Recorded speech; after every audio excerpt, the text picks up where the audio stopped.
ईडीएन take YouTube channel रे तुम समस्त को पुणी थे स्वागत। समस्त को राधे राधे।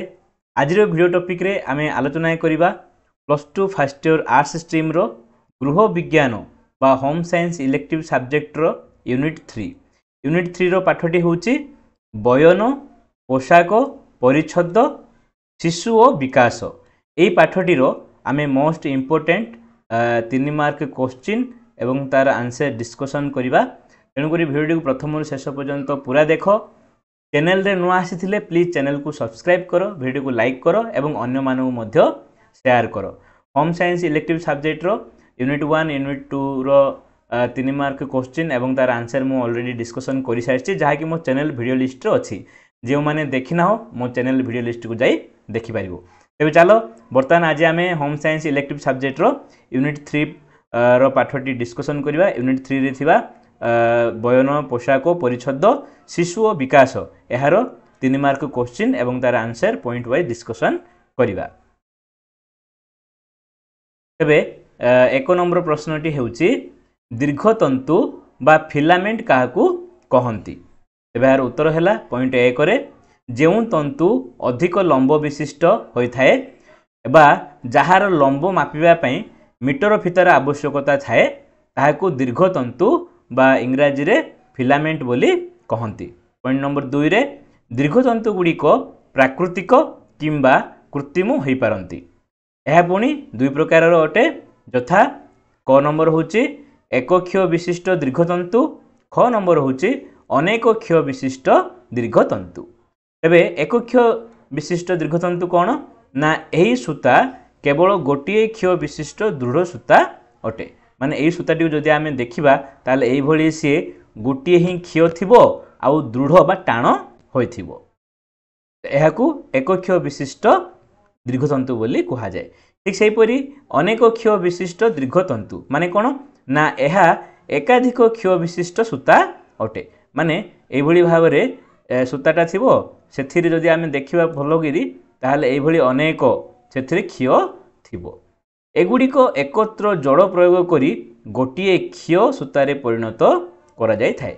माने ए जो आम देखिले अनेक क्षीय विशिष्ट दीर्घतंतु एथिरे अनेक क्षीय थिबो आकू कोन कराय तो जड़ माने एकाठी करिगिरी गोटे सूतारे परिणत करी व्यवहार करा जाय।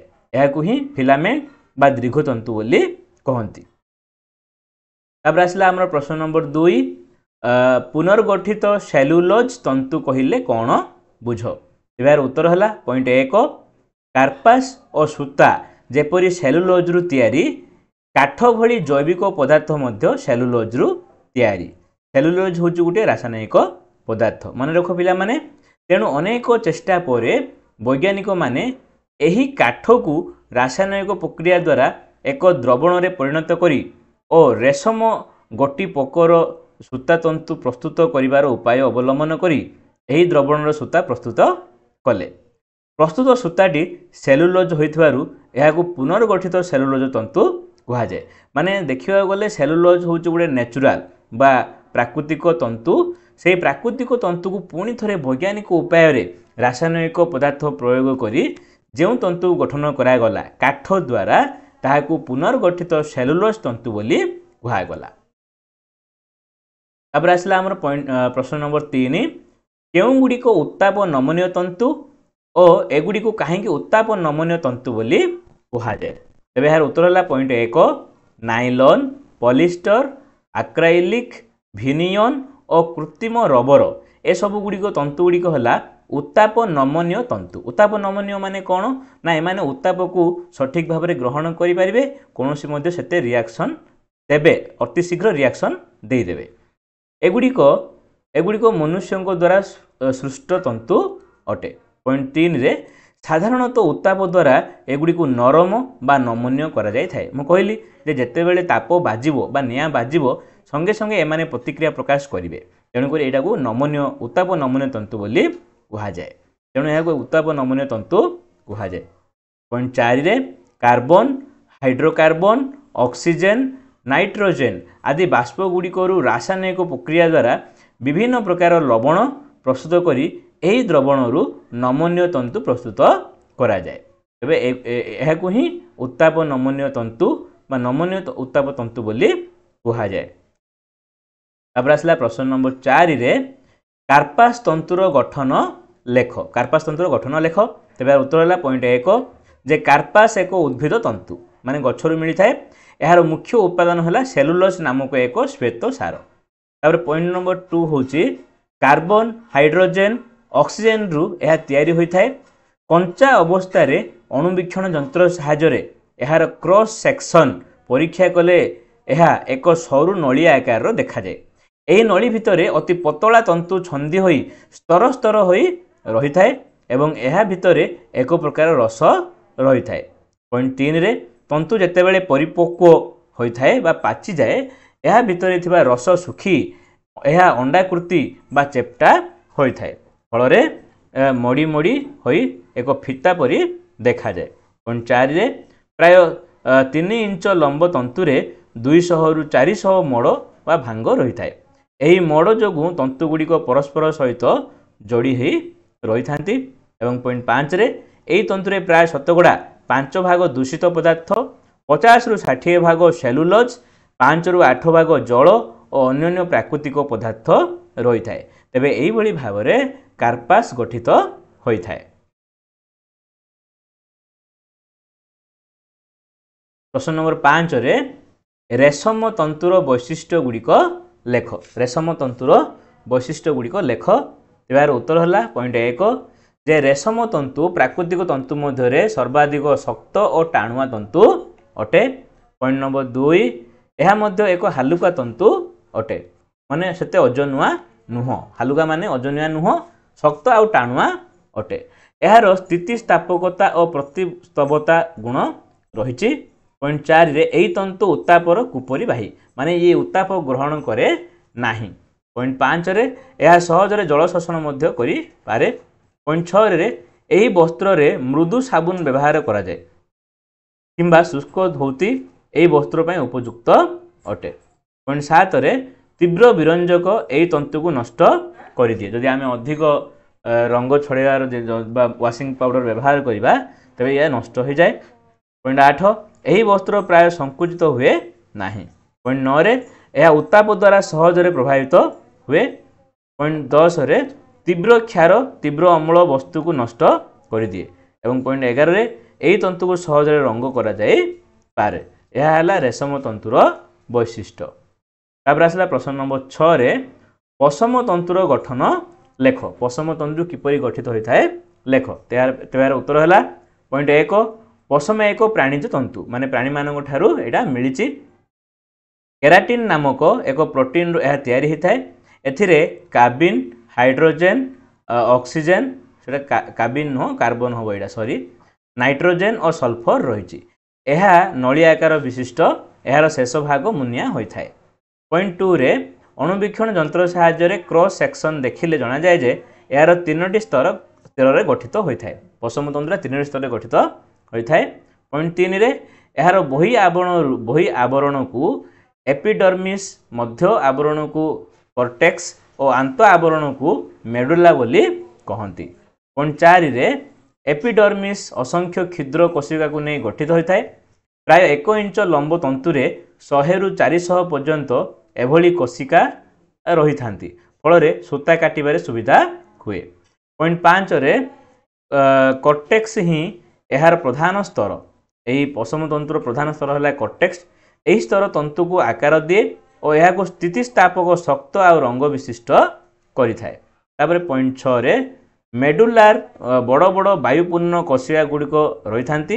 यही स्तरटी केवल रुक्ष बा पाउंसिया धरणर पशम रे थाए। तेबे एही भाव में पशम गठित होता है। तापर आसला प्रश्न नंबर 7 रे खर जल काहाकू कहती। खर जल काहाकू कहती। तेबार उत्तर है पॉइंट 1 ना जेउ जल रे कैल्शियम और मैग्नेशियम लवण रही थाए ताहाकू खर जल कहती। पॉइंट 2 रे एभली जल रे वस्त्र धौती माने लुगा को धोइबा द्वारा लुगा धोइबा जो साबुन व्यवहार करा जाए सेतिरे थिबा लवण गुड़िक सहित रासायनिक प्रतिक्रिया सृष्टि करती जहाँ अठाड़िया आ छेना भली लुगारे लगी रहे और वस्त्र परिष्कार संभव हुए नहीं। माने खर जल रे आमे भल वस्त्र को भल भाव बा लुगा को भल भाव सफा करि परिबा नाही। तापर आसला पॉइंट नंबर 3 रे जलर खरत्व अनुसार यह पुणी दिभागे विभक्त कराई अस्थायी खर जल स्थायी खर जल। अस्थायी खर जल रे कौन हम ना खरत्व बेले बेले तार लोप पाइज एवं स्थायी खर जल रे से जल रे खरत्व रहिबो जाफल से जल को आम लुगा सफा करिबारे व्यवहार करि परिबा नाही। यह को ही खर जल कहा जाए। तापर आसला प्रश्न नंबर 8 रे जलर अस्थायी खरत्व किपरि दूर करा जाए। जलर अस्थायी खरत्व किपरि दूर करा जाए एबार उत्तर है पॉइंट 1 जे अस्थायी खर जल को बिना रासायनिक द्रव्यर प्रयोग रे फुटाइबा द्वारा एथिरे थिबा द्रवणीय बाइकार्बोनेट गुड़िक अद्रवणीय कार्बोनेट भावे घनीभूत होता है और सेथिरे थिबा कार्बन डाइऑक्साइड दूर हो जाए फल जल रे अस्थायी खरत्व दूर हुए। पॉइंट 2 रे अस्थायी खर जल रे अल्प चूनर द्रवण मिसाइले मध्य ता मृदु हो जाए। आ जलर स्थायित्व जलर स्थायी खरत्व किपरि दूर हुए बर्तमान आम आलोचना पर करवा है। तेबे आम कौन करवा ना अस्थायी जो खर जल को बिना रासायनिक प्रयोग कर फुटे दवा फुटेले कौन हम ना से बाइकार्बोनेट गुड़िक कौन हम अद्रवणीय कार्बोनेट भाव घनीभूत हो जाए जाफल से कार्बन डाइऑक्साइड दूर हो आउटार अस्थायी खरत्व दूर हो। तापर रहा आम प्रश्न नंबर 9 रे जलर स्थायी खरत्व किपरि दूर हुए लेख। जलर स्थायी खरत्व किपरि दूर हुए जोटा कि मुझे पूर्व में कही। यार उत्तर है पॉइंट 1 स्थायी खर जल रे केतेक रासायनिक द्रव्य मिसा जाए यार स्थायी खरत्व दूर करा जाए। जितेबाला कि अस्थायी खरत्व आम कौन कले कौन से रासायनिक द्रव्य मिसाइबा मना करते। तीव्र रासायनिक द्रव्य गुड़िक है खार सोडा सोहागा ट्राइसोडियम फॉस्फेट सोडियम डिओलाइट एगुड़िक मिसे आम जदि मिसेबा ताले जलर स्थायित्व दूर हो पार।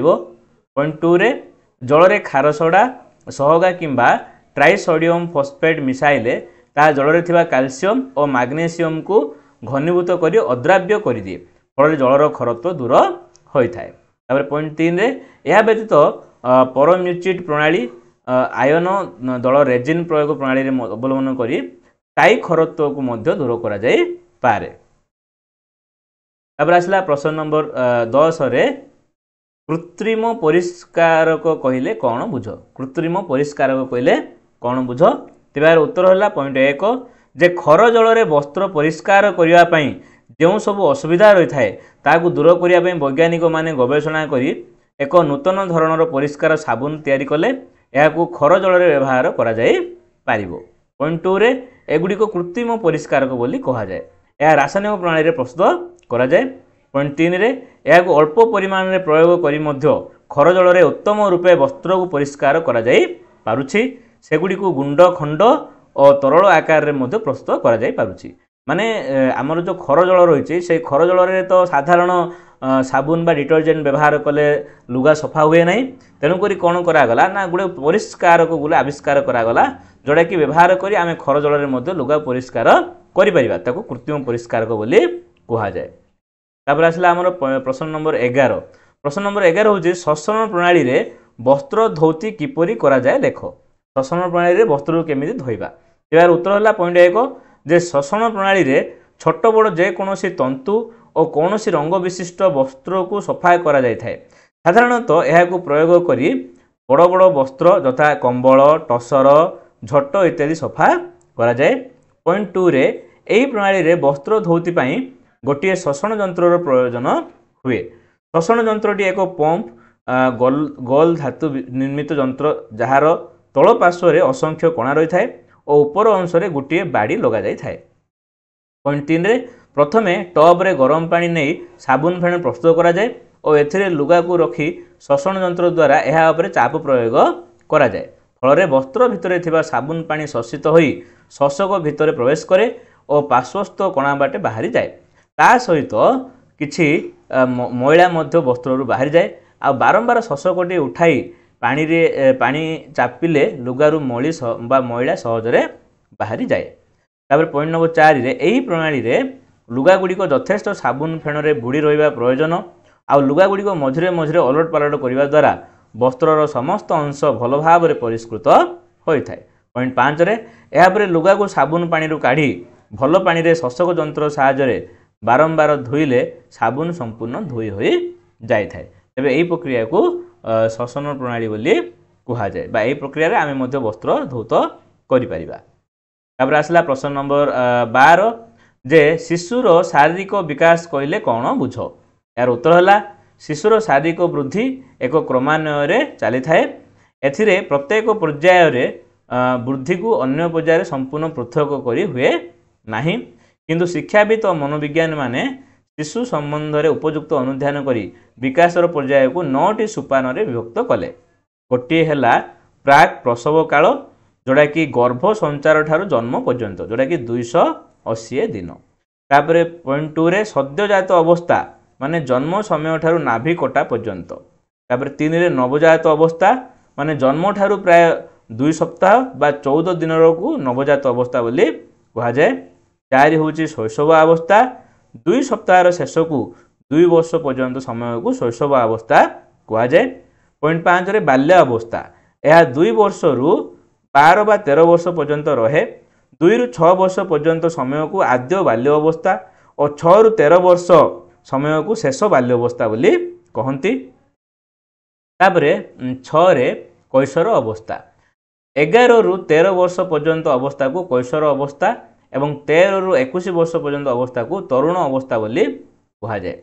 यह 2टी विभाग में विभक्त होती जमी गोटे पूर्व कैशोर अवस्था जोड़ा कि 11 रु 13 वर्ष बालिका और 12 रु 14 वर्ष बालक मानों पाई। तापरे उत्तर कैशोर अवस्था जोड़ा कि 13 रु 14 बा 21 वर्ष पर्यंत। तापर आसला 7 यौवन अवस्था जोड़ा कि 21 वर्ष रु 40 वर्ष पर्यंत थाए। तापर रहा 8 रे प्रौढ़ अवस्था जोड़ा कि 40 रु 60 वर्ष बयस को प्रौढ़ अवस्था बोली कहा जाए।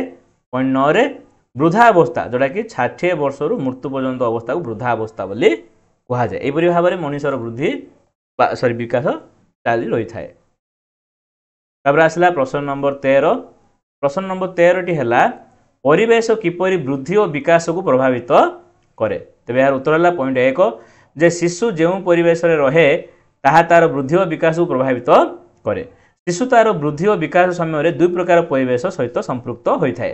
प्रथमटी है गृह और पितामाता पर विद्यालय अनुष्ठान। गृहर परिवेश और पितामाता व्यवहार कथबार्ता चालीचलन सबकि शिशुर वृद्धि और विकास रे सहायक होता है। माता जेभली भाव में शिशुर जत्न नियंती ताहा तार विकास को प्रभावित करे। पॉइंट 3 जदि पितामाता स्नेह किंबा खराब व्यवहार शिशु मान जीवन में स्थायी दाग रखिदिए तेरे भविष्य में से अन्य मान सहित भल भाव में चली पारे नाही एवं जड़े असामाजिक व्यक्ति भाव में गढ़ी उठे। पॉइंट 4 रे शिशु उपर तार विद्यालय विभिन्न अनुष्ठान एवं सांस्कृतिक प्रभाव पड़ी थाए। से तार पितामाता और सांगसाथी किंबा विद्यालय रे शिक्षक मानक ठारू जेकोसी निंदा व प्रशंसा पाई थाए। विद्यालय से जहाँ शिक्षा करे तार विकास को प्रभावित करि थाए। पॉइंट 5 रे परिवेश मध्य जदि कौन व्यक्तिगत चरित्र तांको भल लगे से निजको मध्य सेहीपरि कहबाकू गठन करे। विद्यालय किंबा विभिन्न परिसर तापाई अनुपयुक्त हुए ताहले यह शिशुर विकास रे मध्य कुप्रभाव पकाई थाए। तेबे एभली भाव में परिवेश शिशुटीर वृद्धि और विकास को प्रभावित करि थाए। तापर आसला प्रश्न नंबर 14 अनुवंश कहले कौन बुझ। यार उत्तर है पॉइंट 1 जे अनुवंश शिशुर वृद्धि यथाक्रमे आकृति गठन विकास तथा शिशुर मानसिक गुण और धीर शक्ति को प्रकाश करिथाए। पॉइंट 2 वंशगत गुण पितामाता गुण बा स्वभाव संतान ठारे प्रतिफलित करिवार शक्ति जननिका द्वारा ही संभव अटे। पॉइंट 3 रे गर्भधारण समय शिशु डिंबाणु और शुक्राणु द्वारा माता ठारू 23टी और पिता ठारू 23टी एभली भाव मोट 46टी जनन सूत्रिका पाई थाए। पॉइंट 4 रे यह जनन सूत्रिका मध्य थिबा जननिका गुड़िक वंश गुणर बाहक अटंती। एथिपाई शिशुर शारीरिक गठन जमिति उच्चता आखि नाक बाल दांत और देहर रंग मानसिक गुण विभिन्न प्रकार चारित्रिक गुण धीर शक्ति तथा केतेक रोग यथा बन्नांधता हेमोफिलिया एभली आसी थाए। पॉइंट 5 रे तांकर माँ और माँ को वंशर अजा आई मामू किंबा तांको पितांको परिवार रो बुढ़ा बापा बुढ़ी माँ ककांको परी परिवार परी से होइथाए। एथिପାଇଁ प्रत्येक शिशु शारीरिक और मानसिक क्षेत्र में भिन्न होइथांती एवं एइबळी भाबरे गोटिए पीढ़ी रु अन्य पीढ़ी को वंश बढ़ी थाए जहाकू कि अनुवंश बोली कहा जाए। तेबे समस्त को धन्यवाद। ये थिला मोट 14 इंपोर्टेंट क्वेश्चन एवं answer unit 3 home science elective subject रो। आशा करे यही सब तुमरो परीक्षा उपयोगी होई परिबो एवं तुमको परीक्षा रे सहाय्य करिवो। So wish you all the best. Love you to all.